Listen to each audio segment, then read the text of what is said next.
अपनी स्क्रीन पर चल रही इस तस्वीर को जरा गौर से देखिएगा। इसी वीडियो के दूसरे तीसरे मिनट में हम एक बार फिर इस तस्वीर पर लौट कर आएंगे, लेकिन प्रधानमंत्री नरेंद्र मोदी, उनके पास सिर्फ 51 दिन बचे। 117 बागी सांसदों ने जो भारतीय जनता पार्टी के हैं, उन्होंने कैसा कमाल कर दिया। और नितिन नवीन की टीम में अमित शाह की क्यों ना चली। इसके साथ ही साथ सबसे बड़ा सवाल तो ये कि राहुल फोबिया भारतीय जनता पार्टी से और क्या क्या कराकर मानेगी। दरअसल कल जो नई सूची आई ना, उस पर तमाम लोगों ने एनालिसिस किया, लेकिन भारतीय जनता पार्टी के जो इनसाइड इंफॉर्मेशन है वो कई जगहों से अछूती रही, सिवाय एक चैनल के। मैं हालांकि आज किसी भी चैनल का नाम नहीं लूंगा, लेकिन इस विश्लेषण में अंत तक बने रहिएगा, क्योंकि यह विश्लेषण आपको बताएगा कि गुजरात लॉबी के दिन कैसे लद चुके हैं। नमस्कार, मैं स्वप्निल और आप मुद्दा देख रहे हैं। दोस्तों, आगे बढ़ें उससे पहले वही छोटी सी अपील। मुद्दा इन दिनों एक गंभीर आर्थिक संकट से जूझ रहा है।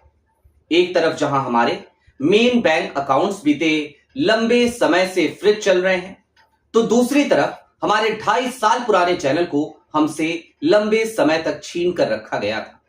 ऐसे में डे टू डे ऑपरेशंस में मुद्दा को काफी मुश्किलों का सामना करना पड़ता है।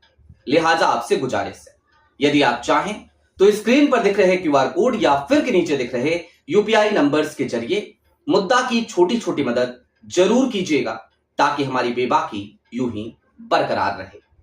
अब आगे बढ़ते हैं और एक एक करके जरा कुछ नामों की हम चर्चा करेंगे, लेकिन सबसे पहले उसी तस्वीर पर लौटिए, दीपक महस्के। अमित मालवीय की जगह इन्होंने ली भारतीय जनता पार्टी में। खूब चर्चा हुई इनके नाम की। किसी ने कहा शाह के आदमी, किसी ने कहा मोदी के आदमी। यानी जिसको जो सुटेबल लगा उस खांचे में जिस नाम को जैसे चाहा वैसे डाल दिया। क्या वाकई में दीपक महस्के मोदी जी या फिर कि अमित शाह के आदमी है? तो इसके लिए आपको यह जानना चाहिए कि दीपक महस्के भारतीय जनता पार्टी में कब से जुड़े हुए हैं, और जब जुड़े थे तो क्यों जुड़े थे, किसकी बदौलत जुड़े थे, किसकी वजह से जुड़े थे। और साथ ही साथ आपको यह भी जान लेना चाहिए कि दीपक महस्के जिस समय जुड़े थे भारतीय जनता पार्टी में, उस समय नरेंद्र मोदी और अमित शाह क्या वाकई में वो राष्ट्रीय राजनीति में सक्रिय थे? तो इसका जवाब है कि साल था 2009। दीपक महस्के की जो स्टाइल है ना, सोशल मीडिया विंग के संयोजक के तौर पर जो स्टाइल होगी, इससे पहले की जो स्टाइल उनकी रही है, वो स्टाइल शाह और मोदी वाली स्टाइल नहीं है। उस स्टाइल में, उस खांचे में अमित मालवीय जैसे लोग फिट बैठते हैं, जो झूठ की एजेंसी चलाते हैं, जिनके ऊपर ट्विटर लगातार मुहरबंदी करता है कि भैया देखो, भारतीय जनता पार्टी का आईटी सेल प्रमुख लगातार झूठ बोल रहा है। दीपक महस्के 2009 में जुड़े, रमन सिंह की वजह से जुड़े। दीपक महस्के 2009 से लेकर अब तक 2026 तक, सोचिए, 6 साल इधर, 10 साल बीच में, 1 साल उधर, 17 साल भारतीय जनता पार्टी में उनका जुड़ाव रहा, संघ के करीबी रहे, और अब उनके हाथों में सोशल मीडिया की आईटी सेल की कमान सौंपी गई है। हालांकि दीपक महस्के की टीम में बहुत सारे ऐसे नाम हैं, मसलन एक नाम तो लेना जरूरी है, प्रीति गांधी का। प्रीति गांधी जो बार बार ये कहती हुई नजर आती हैं कि मैं अपने नाम के आगे गोट से लगाना पसंद करूंगी, ये गांधी नाम मुझे पसंद नहीं है। सोचिए, जो व्यक्ति, जो महिला अपनी पैदाइश को ही गाली देती हो। लेकिन खैर, भारतीय जनता पार्टी है तो ऐसे में कुछ ऐसे लोग तो रहेंगे। लेकिन दीपक महस्के वो ना मोदी के हैं ना शाह के हैं। 51 दिन के अल्टीमेटम पे अभी आते हैं, शाह की कैसे नहीं चली उस पर भी आते हैं। और इसको समझना हो तो आपको दीपक महस्के के बाद अब पहुंचना पड़ेगा उत्तर प्रदेश। भारतीय जनता पार्टी के हर लेटर हेड पर आपने एक सिग्नेचर देखा होगा, वो नाम है अरुण सिंह का। अरुण सिंह अपनी जिम्मेदारियों से हटा दिए गए। अरुण सिंह दरअसल भारतीय जनता पार्टी के महासचिव और कार्यालय के प्रभारी हुआ करते थे। कल भी जो लेटर जारी हुआ उस पे भी आपने अरुण सिंह के ही हस्ताक्षर देखे होंगे। अरुण सिंह राजनाथ सिंह के करीबी हुआ करते थे, लेकिन जैसे ही उनका कद बढ़ा, जैसे ही वो मोदी और शाह के करीब आए, उन्होंने अपनी वफादारी पलटने में भलाई समझी, अवसरवादिता। और उसके बाद आज जो सूची आई उसमें अरुण सिंह को पैदल कर दिया गया है, कोई जिम्मेदारी नहीं सौंपी गई। अरुण सिंह अपनी वफादारी राजनाथ सिंह से अगर निभाते रहते तो शायद उनका प्रमोशन होता, निभाते रहते तो शायद आज अपने पद पे भी बने रह सकते थे। लेकिन चूंकि वफादारी बदल ली, गुजरात लॉबी के प्रति उनकी वफादारी चली गई, लिहाजा आज वो आपको उस सूची में नजर नहीं आ रहे हैं। इसके अलावा एक नाम पर काफी चर्चा हो रही है, स्मृति ईरानी के कमबैक पर। उस पर भी जरा विचार कर लीजिए। क्या स्मृति ईरानी मोदी या शाह की नेत्री हैं? तो जवाब है कई लोगों के तरफ से कि हां हैं, लेकिन क्या वाकई में शुरू से थी? तो जवाब है नहीं। और स्मृति ईरानी क्या आज भी मोदी और शाह के लिए काम करेंगी, करती हैं या कर रही थी?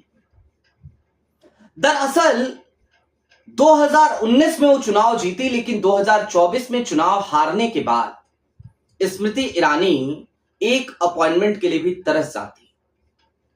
और ऐसे में स्मृति ईरानी का वो वक्तव्य हमें याद रखना चाहिए जब उन्होंने एक जमाने में नरेंद्र मोदी का विरोध कर दिया था। जाहिर सी बात है, मंत्री पद मिला था 2014 में, चुनाव हारने के बाद भी राहुल गांधी को कड़ी टक्कर दी थी।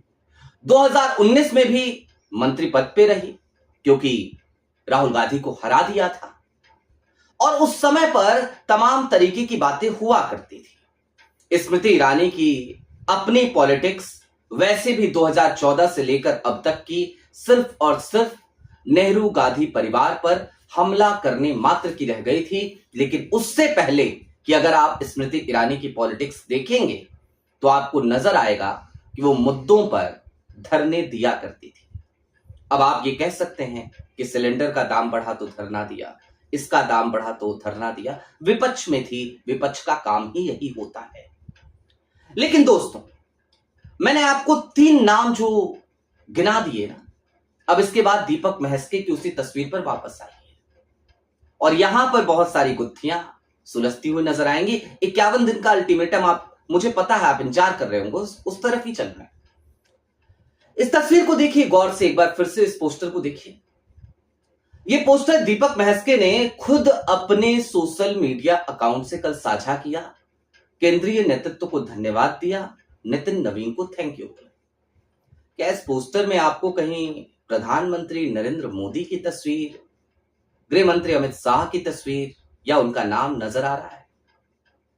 अब इससे ही समझिए कि अमित मालवीय को जो व्यक्ति रिप्लेस कर रहा है आईटी सेल, सोशल मीडिया, जिसकी बदौलत 2014 में प्रधानमंत्री नरेंद्र मोदी लोकप्रियता के शिखर को छूने में कामयाब रहे थे, जिसकी बदौलत प्रधानमंत्री नरेंद्र मोदी 2014 से लेकर 2024 तक लगातार रॉकस्टार बने रहे, उसका प्रमुख आज की तारीख में अमित शाह और प्रधानमंत्री नरेंद्र मोदी को धन्यवाद देना गवारा नहीं करता, क्योंकि उसे भी पता है कि चल क्या रहा है। अब 51 दिन का अल्टीमेटम, नेहरू जी का रिकॉर्ड तो तोड़ ही दिया था। नरेंद्र मोदी सेफ एग्जिट लेना भी चाहते हैं, लेकिन सेफ एग्जिट कैसे लिया जाए, कब लिया जाए? तो एक तारीख है और वो तारीख है 7 अक्टूबर की तारीख। आज की तारीख क्या है? जवाब है आज की तारीख यानी कि आप सब जानते हैं। और आज से 51 दिन जोड़ लीजिए, जैसे ही आप 51 दिन जोड़ेंगे 18 अगस्त से लेकर, तो आपको अगली तारीख मिलेगी 7 अक्टूबर की। और 7 अक्टूबर क्यों मायने रखता है? 25 साल मायने रखते हैं। दो लोगों का विवाह हो, 25 साल बीते तो इंसान सिल्वर जुबली मनाता है। तो यही 25 साल है। प्रधानमंत्री नरेंद्र मोदी ने 7 अक्टूबर 2002 को ही शपथ ली थी बतौर मुख्यमंत्री गुजरात की। और वो दिन और आज का दिन 2001 को 25 साल पूरे हो रहे हैं। 7 अक्टूबर 2001 से 7 अक्टूबर 2026। अब ये जो 25 साल है ना, इन 25 सालों में प्रधानमंत्री नरेंद्र मोदी लगातार सत्ता पे काबिज रहे हैं। राज्य की सत्ता पे काबिज रहे, उसके बाद 12 सालों से देश के सर्वे सर्वा रहे, देश की सबसे ऊंची कुर्सी पर काबिज रहे। लेकिन 25 साल पूरे होने के बाद अब अगली कुर्सी का इंतजार प्रधानमंत्री नरेंद्र मोदी को है, और वो कुर्सी उन्हें मिल भी जाएगी। लेकिन इस नई सूची में किसकी चली है अगर मोदी जी और शाह साहब की नहीं चली है? तो एक नाम आपको चौंकाता नहीं है, वो नाम है राम माधव। कौन है राम माधव? आरएसएस से आने वाले राम माधव, विवादित बयानों के लिए जाने जाने वाले राम माधव, उनकी फिर से वापसी, अचानक वापसी। बीएल संतोष का अपने पद पर बने रहना, और इसके साथ ही साथ संघ की विचारधारा से आने वाले तमाम लोगों को तमाम जिम्मेदारियां आवंटित कर दिया जाना। आप विनोद तावड़े का नाम लें या फिर कि तरुण हुक्का, यानी कि कुल मिलाकर इस सूची को अगर आप डिकोड करेंगे तो आपको समझ में आएगा कि गुजरात लॉबी के विदाई के दिन अब वो पूरे हो चले हैं। चलते चलते इस बात को भी समझिए कि ये आमूल चूल परिवर्तन क्यों किया जा रहा है और आने वाले दिनों में सरकार के भीतर क्या होने वाला है। तो एक परिस्थिति हर कोई कह रहा है, बिल्कुल सत्य है, एक व्यक्ति एक पद, यानी कि पीयूष गोयल की छुट्टी तो होगी ही। लेकिन बात सिर्फ पीयूष गोयल की छुट्टी की नहीं है। इन 51 दिनों में प्रधानमंत्री नरेंद्र मोदी का पूरा मंत्रिमंडल आपको बदलता हुआ नजर आएगा। जो नया रिसफल होगा ना, उस नए रिसफल में आपको पूरी तरीके से एक नई सरकार नजर आएगी। कई लोगों से जिम्मेदारियां छीनकर उनको पैदल किया जाएगा और कई लोगों के विभाग बदल दिए जाएंगे। अब दोस्तों, ये सब कुछ हो सिर्फ इसलिए रहा है क्योंकि आज की तारीख में इस देश का नेता प्रतिपक्ष लड़ रहा है। इस देश का जेनजी इस देश के नेता प्रतिपक्ष में अपना भरोसा दिखा रहा है। इस देश का युवा, कल जाकर के तस्वीरें देखिए झारखंड में, राहुल गांधी ने चिट्ठी लिखी, हेमंत सोरेन ने मांगे मानी, और उसके बाद से लगातार राहुल गांधी जिंदाबाद, हेमंत सोरेन जिंदाबाद के नारों से झारखंड गुंजायमान हो रहा है। यानी कि राहुल फोबिया भारतीय जनता पार्टी से अब वो सब कराने को मजबूर है जो करने के लिए भारतीय जनता पार्टी जानी नहीं जाती थी। यानी कि ना तो यहां पर इस्तीफे होते हैं, ना तो यहां पर किसी को पैदल किया जाता है। हम तो गुजरात लॉबी के लोग हैं, अपने ही भरोसे के लोगों को सिर्फ और सिर्फ कुर्सियां बांटेंगे और उस कहावत को चरितार्थ करेंगे कि अंधा बांटे रेवड़ी, अपने अपने को दे। लेकिन ऐसा हो नहीं पा रहा। आपकी क्या राय है वो हमें कमेंट बॉक्स में जरूर बताइएगा। अभी के लिए दीजिए इजाजत। चलते चलते फिर वही अपील, चैनल पे नए हो तो सब्सक्राइब करते हुए जाइएगा। चाहें अगर तो छोटी छोटी मदद मुद्दा की जरूर कीजिएगा। बहुत शुक्रिया।